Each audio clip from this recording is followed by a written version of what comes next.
होळकरांचा एक पुतळा बांधलेला आहे. अहिल्याबाई होळकरांनी गावाला सगळ्याला पाणी मिळावं म्हणून विहिरी खोदल्या, पाईपलाईन केल्या त्या काळामध्ये, बारव बांधले.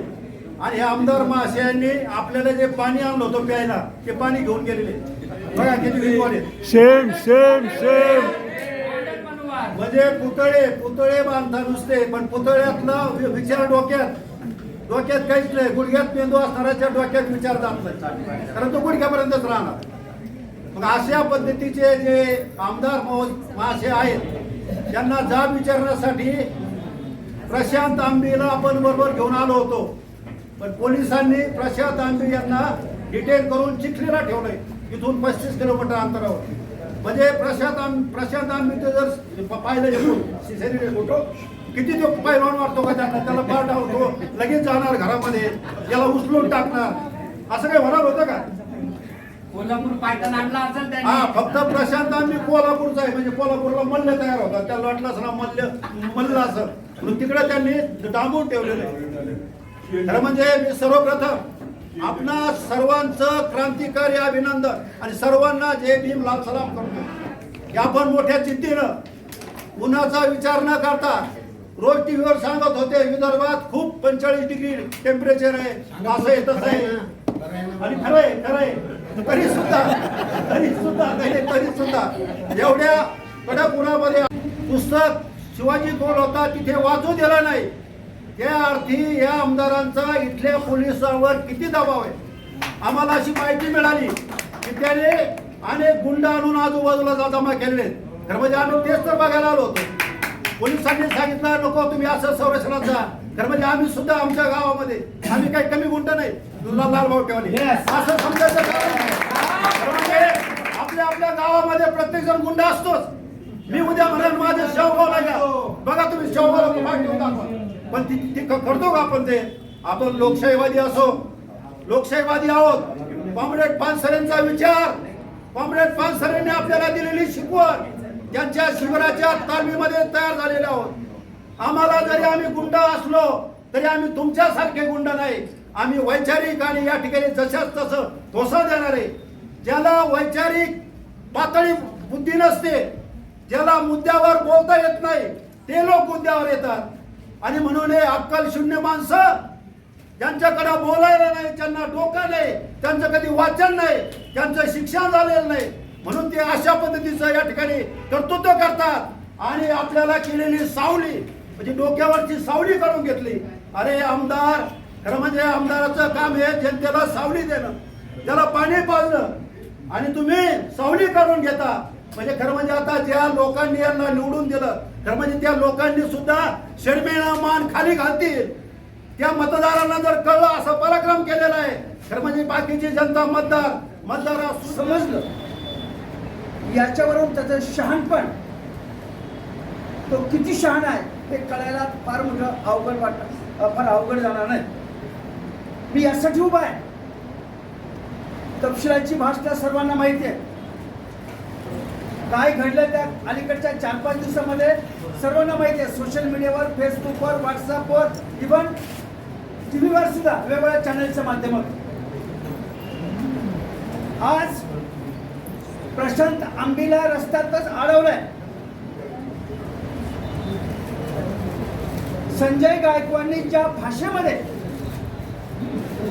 कॉम्रेड प्रशांत आंबेच्या आईला, बहिणीला, पत्नीला अश्लील आणि अश्लाघ्य पद्धतीने शिवीगाळ केलेली आहे, याची त्यांना लाज वाटत नाही.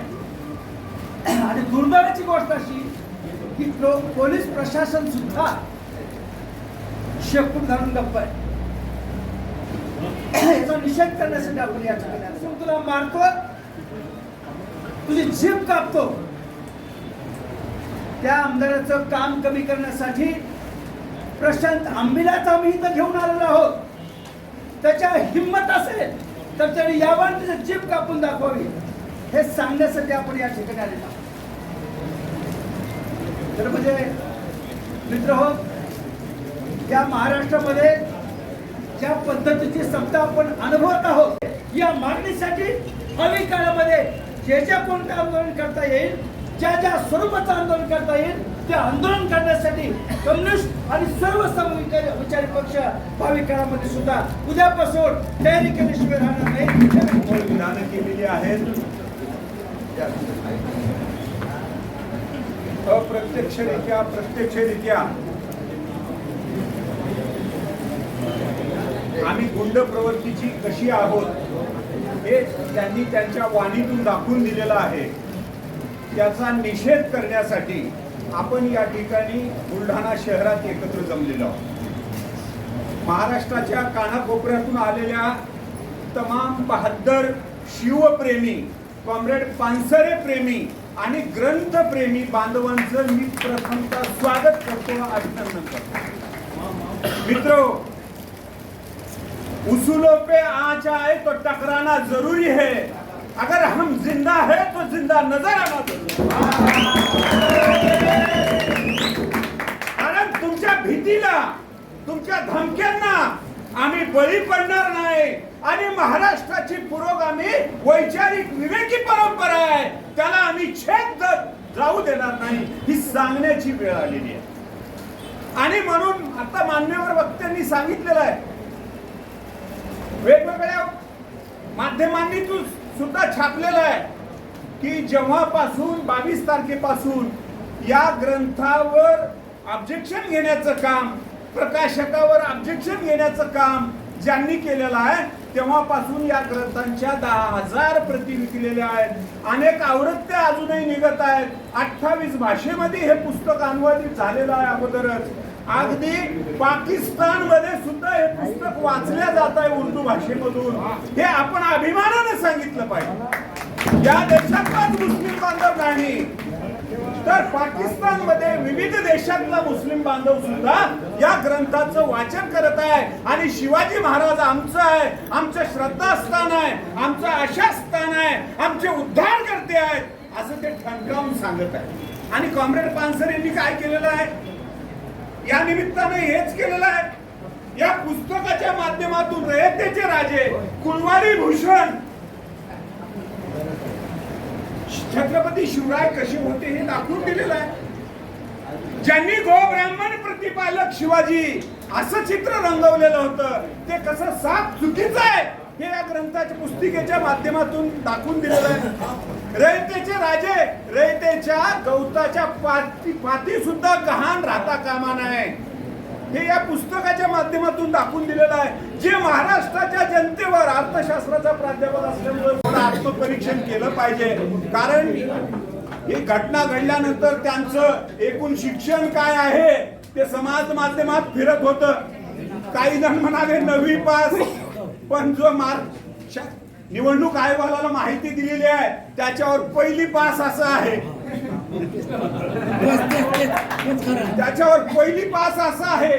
ज्यांचं जेमतेम 1ली पर्यंत शिक्षण झालेलं आहे, ज्यांचं पूर्ण आयुष्य दडपशाही, गुंडागर्दी, दादागिरी करण्यामध्ये गेलेलं आहे, अशा माणसाकडून काय अपेक्षा करूया.